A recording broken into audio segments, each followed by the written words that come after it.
Congratulations, San Diego Comic-Con this year. I don't know if this is your first. This is probably your 15th. There we go. It is my first. Is it your first? So how does it feel? It is overwhelming. I don't even know where to start. Like, I literally, yeah, I didn't know what really to expect going in, and I'm already thoroughly overwhelmed by everything. But it's kind of great going in without a plan because I can just wander around and just kind of take it in, and that's very fun. People watching is great. Yeah, and Felicia, this is your 15th. Are you bored yet? No, it's fun because when I don't really get to do a lot of panels, but in past years I've been running a company, doing events of my own off. It was always so frenzied, I didn't even get to enjoy myself. And now I'm in the point where I have a couple of projects I'm promoting. I'm so excited to be able to concentrate on Tim Travers, the movie with Sam now. And I can actually go enjoy the floor. I bought a bunch of stuff last night. Oh. I can have, coffee with a couple people I know who are from New York or whatever. And then I could just be amongst people I feel like I belong with. So, yes, it's overwhelming. It's hot. It's a crush. I saw people fighting over a Rainbow Bright doll. Like, it is what it is, but there's nothing else like it. So no one's bothering you anymore. I mean, I got recognized some, but I'm definitely not. No, the good thing is, like, I'm in that sort of middle age. Like, people recognize me, but they're like, sup, rather than, like, if I stop, there's 100 people. I mean, that was good, too. Would you like to be recognized?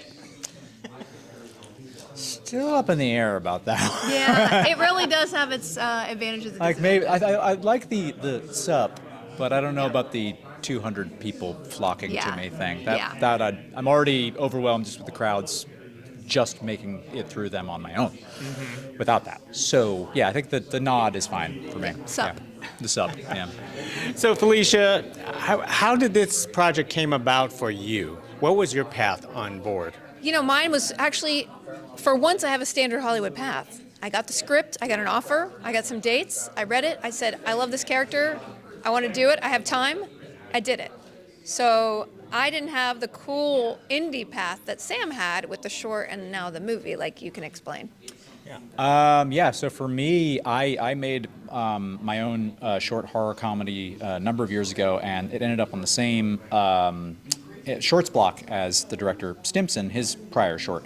I put myself in my own short. He liked my performance in that. That summer, he called me and said, hey, I have a script for you. If you're interested, it's yours. And that was the Tim Travers short. So we made that. It went over really wonderfully at festivals. And then his next project was going to be a different feature that fell through, unfortunately. And so he called me and said, hey, I'm going to pitch a handful of ideas to the company to fill our schedule. One of them would be a full-length Tim Travers feature. Do you have ideas? We started spitballing. 90 days later, we rolled on that film. 90 days. Yeah. It was an amazing indie experience. And it was really kind of reignited my love of indie film because that's what I started out with doing the Guild, but I did it on the internet.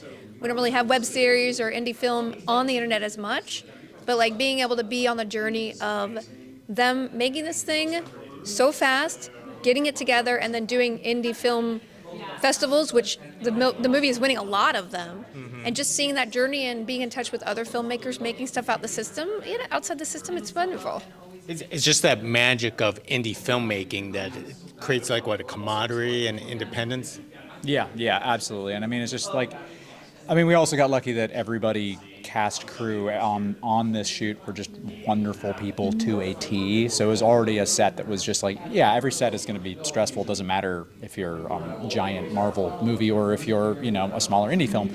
You're always going to have stress, but how your crew and everyone deals with that can be different, and our whole situation was so nice and wonderful. And again, because it's that indie thing, everyone's already wearing more hats than they need to because they just have to.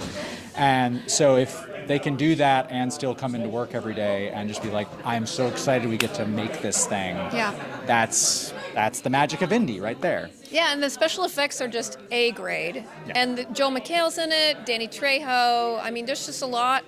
There's a lot going for this movie, and I know people are going to love it. It's very irreverent. It's profane sometimes, laugh out loud, and really nerdy and smart. So I think people are going to like it. I was going to comment to say that people love this film so much that you didn't really have to kidnap anyone's children to force them to be part of this project. I did, but it didn't help as nearly as much as I thought. I'm on all the lists now. Yeah. Well said. Well, let me wrap it up. What's up next? Gosh, I mean, I've always got stuff stirring up. I've been writing a lot of stuff, and I can't talk about anything else I'm doing, but it's happening. I have another film that I'm the lead of. It's another feature called Dead Whisper that just came out on VOD. And I think it still might be in a couple theaters on a limited run. And then after that, I think I've got a couple shorts that some friends are making. And I wrote and directed my own feature last summer that we are just finishing, and that'll be hitting festivals at the beginning of 2025. I mean, Sam is he's like the Parker Posey of the 90s Sundance. We went to a film festival and it was like, oh, he has 2 movies and a short. Like, he's in everything. So this guy is just amazing. Oh, that's why he goes to the film festivals and people go up to him and say, "What's up?" Sup. It does happen a little bit. Sup, festival Usually actor guy. they're like, yeah, you were in that short, right? Yeah, that's pretty cool. That is cool. Thank you very Thank you very much. much. Appreciate it.